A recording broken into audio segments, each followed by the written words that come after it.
All right, bookworms and constant readers, welcome back to Final Girl Horror. I am your host, Chelsea, and today we are back to Stephen King. If you're new to the channel and you don't know, I am reviewing all of the Stephen King books in chronological order. I started because of demand from you, the viewers, sort of in the middle of his publication of, I think it's over 70 books now. So we're reaching the end, and then I'm going to circle back around and pick up the first half. So if you go to my channel and you're like, where's Carrie? Salem's Lot, The Stand, I haven't got to those yet. We started, I think the first book I put on the channel was, I think, Blaze. I'm pretty sure it was Blaze. It was somewhere around there. I'd have to go back and look. It's been a while. And it's not in true publication order either, so don't roast me in the comments.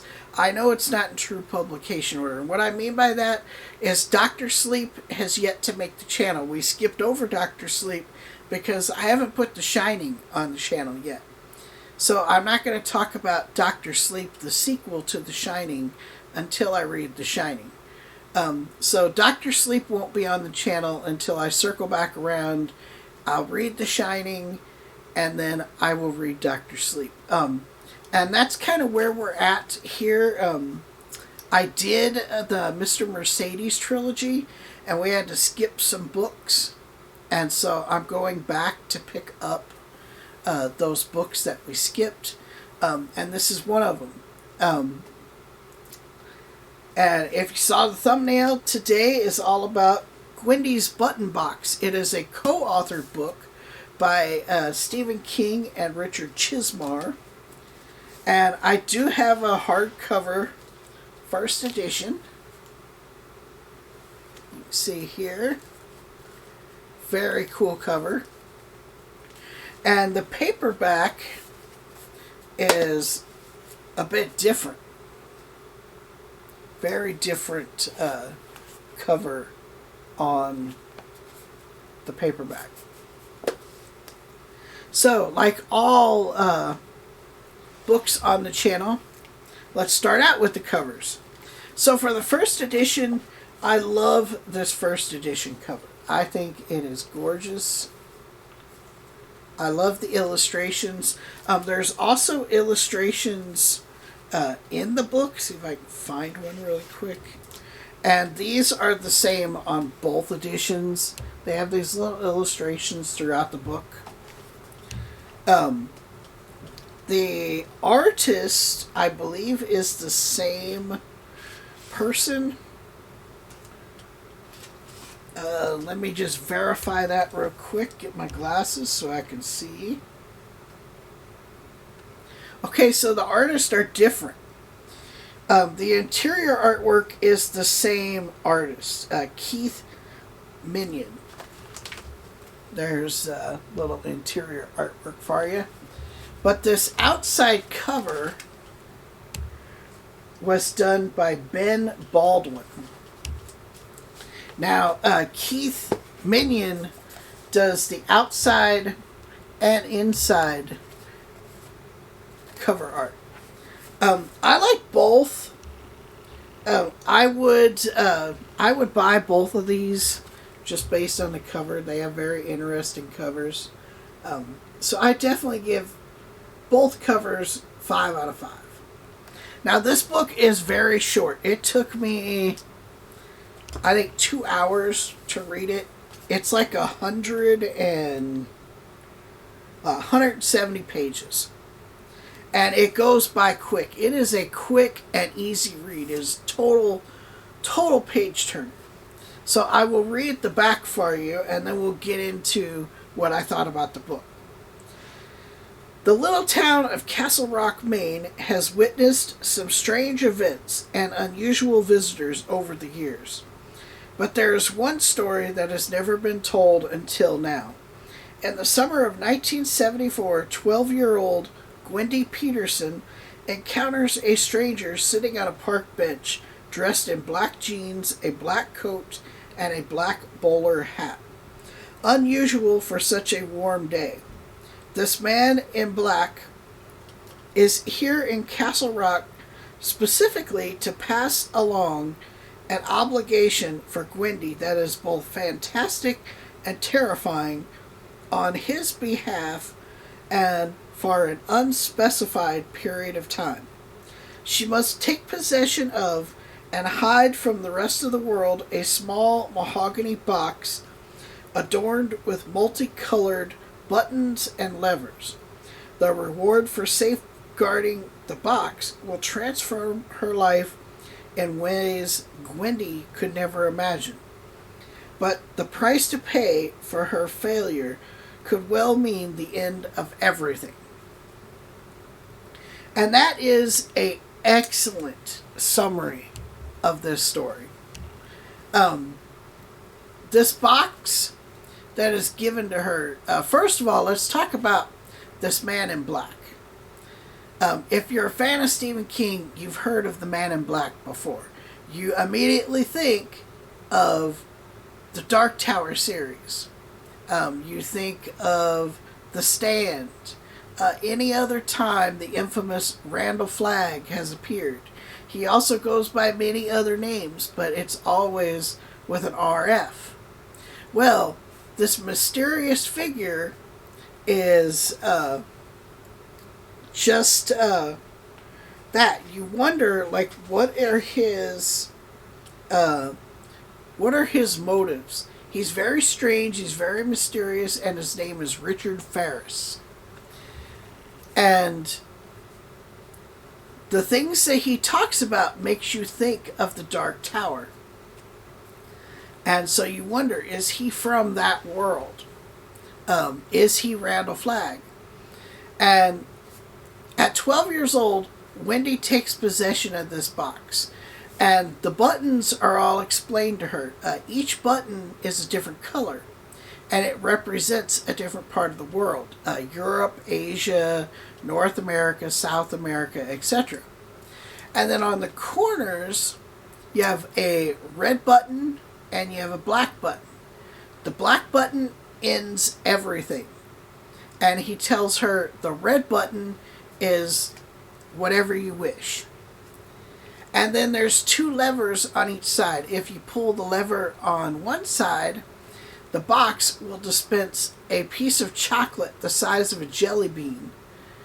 And it's a magic chocolate. This chocolate holds power.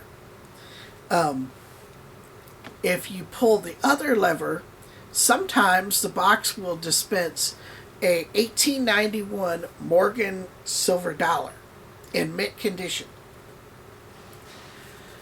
And it is Gwendy's responsibility to hide this box, to take care of this box, until Mr. Ferris comes back for it.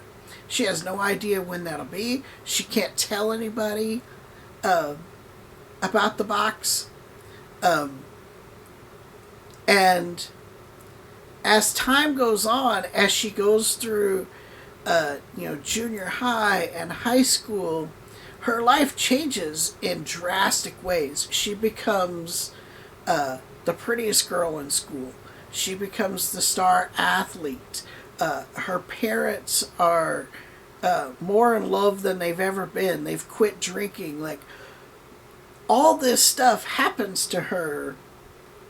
And she believes it is the box. And as long as she pays the box attention, eating the chocolate every day, every once in a while taking a silver dollar, everything is fine.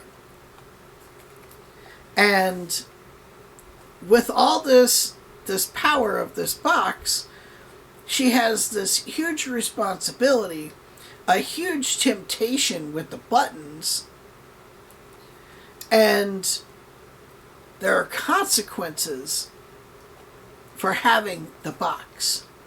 And you find out as the story goes on, like, what those consequences are.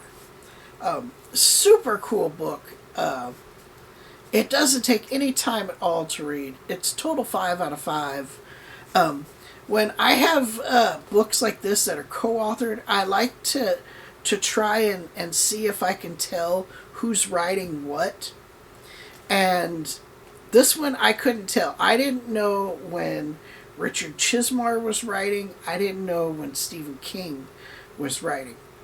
The one thing I'm curious about is how this is a trilogy, because this book wraps up really nice and neat. Everything is resolved. All problems are solved. And it's kind of like, the end. So I'm really curious to see how there's more to Gwendy's story that wasn't told in this book. I totally recommend this book. I mean, if you're a Stephen King fan and you're trying to read like all of his stuff, you have to read it. I am going to put the second book on the channel because this is a trilogy.